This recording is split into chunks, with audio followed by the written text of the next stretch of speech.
kusoo dhawaada cashirkeena maanta insha Allah cashirkeena maanta waxaan ku qaadanaynaa sidii caadadeennu ahayd cashir new words ama erayo cusub laakiin ku saabsan xilliga ama dhacdada salaan oo kale basic form past form and past participle form past participle basic form waxa weeye ereyga xilliga la joogo ee caadiga dhacdooyinka caadiga past form ama simple past form na waxay noqonaysaa waqti la soo dhaafay xilli la soo dhaafay laakiin aan aad u fogeyn halka past participle ay noqonayso xilliga la soo dhaafay oo fog ama waqti hore oo laga soo gudbay maanta waxaan qaadanaynaa hadda kor waxaan soo qaadanay erayo isbeddelaya salaano kale xilli la joogo xilli waxoogaa la soo dhaafay xilli marra la soo dhaafay iyo xilli aan la gaarin kuwan laakiin maanta aan idin wadna waxa weeye kuwa aan marnaba isbedelaynin irregular verbs unchangeable irregular verbs waa erey aan marna iska bedelaynin sida uu ku yahay asalkiisu uu yahay tusaale aan fiirino bal halkan waxay noogu qoran haddaan fiirino halkan waxay noogu qoran hit ereyga hit waa ficil oo aha ku dhufasho wax aad ku dhufato tusaalaan hit haddii la yidhaahdo waa shay ama wax aad wax ku dhufatay tusaale ulbaad qaaday qof aad ku dhufatay dhagaxaad qaaday dhagax kale aad ku dhufatay waxaad wax ku dhufatay hit oo xilli la joogaa isma bedelayso hit haddii xilli la soo dhaafo dhow ay tahay sida simple pastiga halkana maxay noqotay hit isma bedel pit waa sharad salaan oo kale aan tusaale dhow soo qaadana dadka qamaarka dheera shardi isku dhigtaan banooniga dadka ciyaara kooba la isku dhigtaa just a shardi waay hit haddii aad waxa hebel iyo hebel banooniga labada kooxood ee ciyaartay midii badisa ayaa koobka qaadaysa it means waa sharad la isu dhigtay sharad maxaa la yidhaahdaa pit bited ma dhahaysad maxay noqotay pit iyo pit isma bedelaya isaguna saddexdii waqti isku mid ayuu noqday waan garanay wed ereyga waxaa laga keenay wedding oo ah nikaaxid ama ku xirid salaan oo kale wedding ceremony waa xafladda arooska oo kale maqashay salaan oo kale waxaan leeyahay ereygan asalka ficilku waxa weeye xidid ama nikaaxid guurka marka u horeeya ee labada qof sharci ahaan la isku xidhayo wedding ayay noqotay maxay noqotay wedding ceremony ayaa uu noqon karaa casti waxay noqonaysaa macnayo dhowr ay leedahay laakiin halkaan u qaadanayna waxaan dhahaynaa laba macno u qaadanaynaa cast broadcasting tusaale wariyaha kolka uu waramayo ee war meel ka soo tabinayo maxaa la dhihi broadcast waxa weeye war fidin ay noqonaysaa qofka jilaaga ah ama fanaanka marka uu maslaxa taagan yahay oo uu hadlayo muxuu gudbinayaa waxbuu gudbinayaa isaguna taasna maxay noqonaysaa cast waa la dhihi karaa waxaa kaloo la dhihi karaa iyadana macno ahaan qofka kolka uu jabo ama lugha ka jabo ama gacanaha ka jabo meel ka jabo faashad baa lagu duubaa soo ma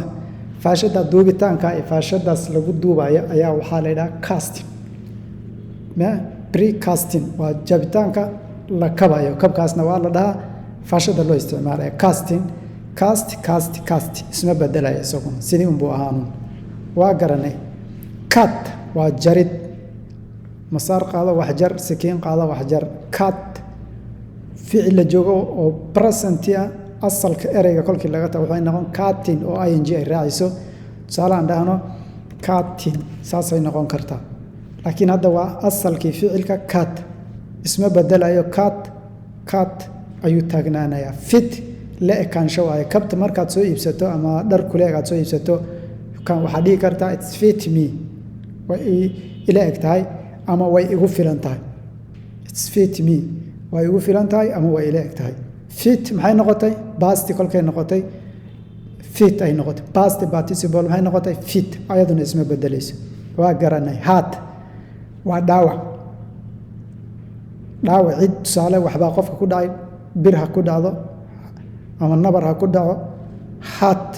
waa garaafayn ama dhaawicid hat waxba iskama bedelayo sideeday ku noqonaysaa hat اسمه بدلس أريجن كيداس وسايلنت أنت بدن لما أخريو نيت هاي نغني سلام وكلا تسالة وين يدنا قاعدين إنه حوي كوفية عندنا كوفية وحاجرة در لا طلا أو قعنت لو طلا سيدا كوفية ده أو كلت كوفية ده سنة ده سومالي ده بيحرتا مستلي دد بعد طلا فرسما أي برتين نيت وطلت حرقان مرada aad tolayso ama koofida aad tolayso waxa aad sameynayso ee adigu gacantaada ku tolayso waxyaabo badan oo dadkii hore dhaqanka sida dambiisha oo kale salliga lagu tukado kale waxyaabo badan oo dadkeenu toli jireen jiray Soomaalida nit waa shay aad gacanta ku sameynayso oo tolayso waa garanay maxay noqotay nit isma bedel kaydaasi waa silent ma hadlayso let us go let letted ma dhigi kartid latestna ma dhigi kartid maxay noqotay asalka let isma bedelayso biri waa laba eray oo la isku daraan dhahayna biri intaas waa hal eray intana waa hal eray tusaale biri before waa ka dhigantaa biri kolkii la yiraahdo before ka hor waaye setna waa asid ama samayn ama maxaan ku idhahdaa abuurida ay noqonaysaa biri set before setting before starting ay noqonaysaa iyaduna preset isma bedelin iyaduna put on the table kursiga korkiisa dhig waxaan leeyahay put on the table miiska korkiisa dhig table miis ama put the cup on the table he put the cup on the table put maxay noqotay dhigid put bay noqonaysaa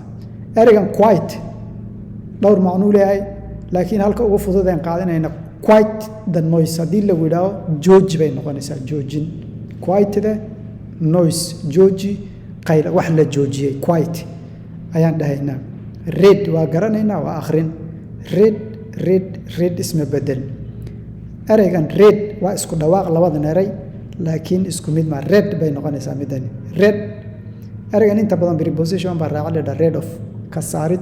salaan oo kale guriga kanaaca ka gashay buufina qaato waa buufis beef you read of the mosquito from the house read ka saarid ay noqonaysaa read ma isma bedelaysa iyaduna read ayay noqonaysaa set kaasay la mid tahay set waxa weeye asid iyaduna shut the door hadii la yiraahdo waa amar xid albaabka shut the mouth hadii la yiraahdo afkaaga xidho waaye shut xidhid bay noqonaysaa iyaduna sweet waa dhidid sweeted ma la dhihi karo sweetestin ma aha sweet ayaduna isma bedelayso waa garanay split waa wax aad gabal u jajabisay ama aad u yaryaraysay gabal u yaryaraysay u jajabisay waa garanay split saasaan kuma split ayaduna isma bedelayso spread waa fidin waxaan tusaale waxaan qaadanaa you can't say COVID-19 spread very fast in the world cudurka coronavirus ama COVID-19 ama COVID-19 si fudud si dhaqso ayuu adduunka ugu fiday spread fidin spread iyaduna ficilkaas isma bedelay upset xanaaqid waaye ka xumaansho I'm really upset when I saw for your action ficiladaada markaan arkay aad baan uga xumaaday upset maxay noqotay ka xumaansho upset ayay noqonaysaa marka waa ficilo aan isbedelaynin intaas ayaan cashirkeena maanta ku daynaynaa insha Allah aad ayaan idiin salaamayaa waqtigu ha idiin wacnaado meel kasta oo joogto